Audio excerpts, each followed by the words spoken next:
I do not take reporting this story lightly, but two Indigenous men have recently died at the hands of police officers in Atlantic Canada, which is obviously sparking concern and outrage.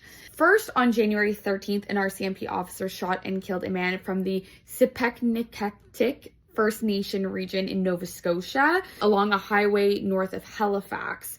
5 days later, on January 18th, an RCMP officer responded to what police are calling a domestic dispute in a First Nations community in northern New Brunswick, and that man, Bronson Paul, was also shot and killed. This follows so much upset in the community after the June 4th murder of Chantal Moore, also shot and killed by police in Edmundston, New Brunswick. The response so far has been that the RCMP station in that area of New Brunswick is indefinitely closed, and there is now an uprising of support for an Indigenous-led policing to answer the call of what this community actually needs. In a really heart-wrenching quote, Doreen Paul, who is the aunt of Bronson Paul, expressed anger at the system because her nephew was shot in this confrontation. However, Justin Borg, who had killed 3 police officers in Moncton in 2014, was able to be detained alive and is currently still alive in prison today.